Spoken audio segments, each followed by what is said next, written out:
Hey everyone, I'm Coach Trevor with lwstrength.com, and today we're going to be getting a bit serious and discussing simple workout regimens you can get into if you're feeling depressed.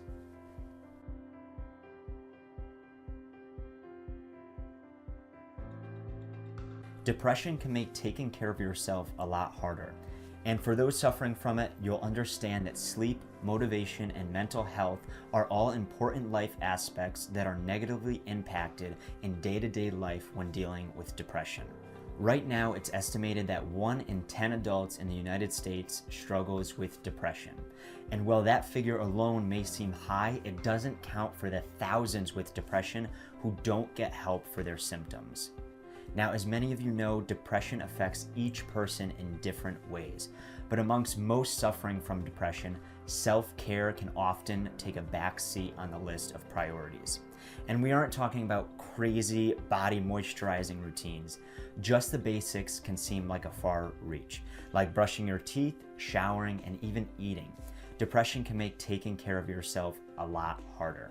So that being said, before we head into our fitness routines, what are some self-care habits we can get into to fight back against those struggles? Just like traditional habit building, it's important to remember that your motivation spike one day may only last for that one day. Depression often isn't a constant feeling from day to day.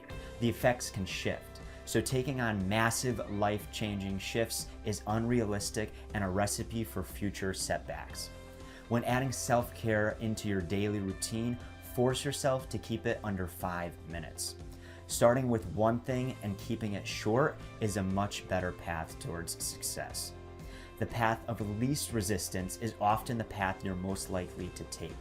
So on the days that you're not feeling your best, a brand new 45-minute shower, shave, Wordle, dog walk routine may seem daunting, and the chance of you completing any of that routine will plummet drastically.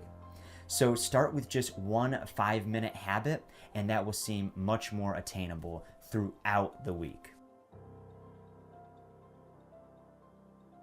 So now that we've talked about building some basic self-care habits and starting small, let's dive into working up to your fitness regimens. You may often feel too depressed to work out, and that's okay. You're not alone. Just like building previous self-care habits like we talked about, you need to start slow to keep those new habits achievable and within reach. When thinking of a workout session, often the 1 hour time slot is what comes to mind as the standard. But for the sake of our benefits, once again, let's start slow and drop that time to 30 minutes or less.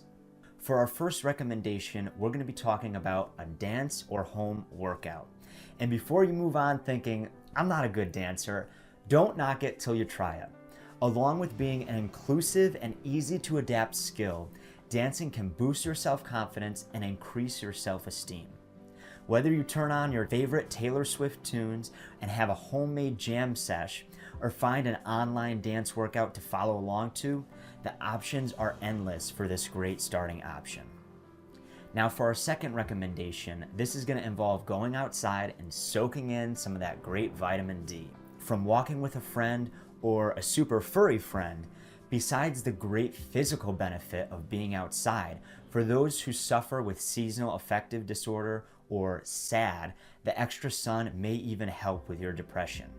The simple act of walking itself can work wonders for your physical fitness, and there you have another excellent beginner fitness option for just 10 to 20 minutes. And last but not least, we're going to recommend some yoga or breathing exercises. If you're at a point with your depression in which the previous two recommendations seemed too daunting, or you're simply too depressed to work out, these may be a better starting point for you. Now, just like other forms of fitness, yoga has incredible physical and mental effects on the body.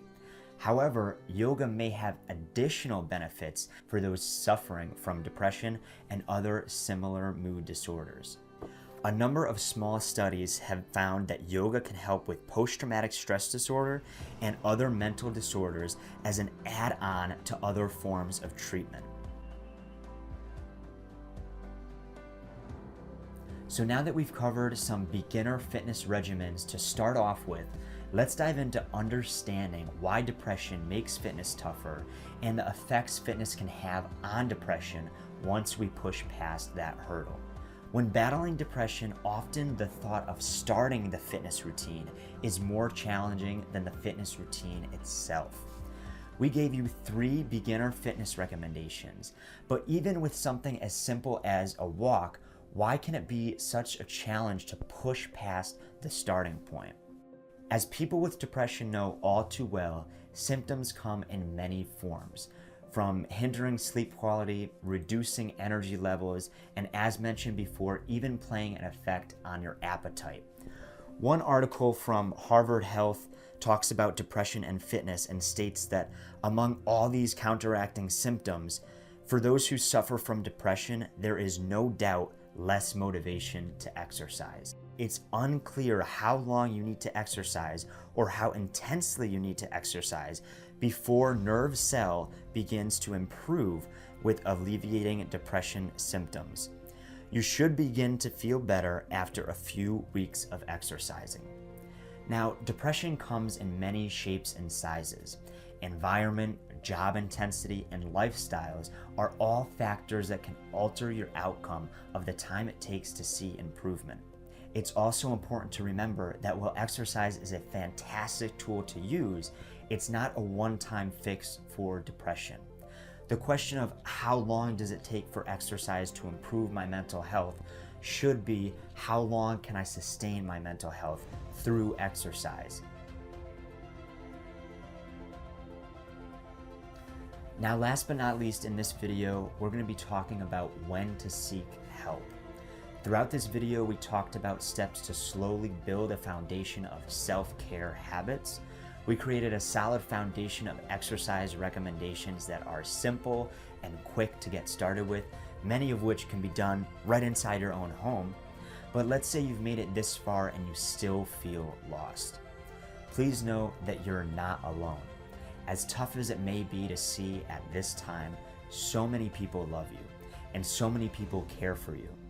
But if you're having thoughts of self-harm or your depression continues to control your life, seek help. Seeking help does not make you a loser or a wimp. It doesn't mean you lost the game. On the contrary, it makes you a courageous human who recognizes that there's so much to life worth living. Below, I'm going to post a hotline to a number that I personally use before starting my healthcare journey with therapy, fitness, and continuous support. I wish you the best of luck in your journey towards betterment and continuous help. Thank you for watching this video, and remember, stay strong.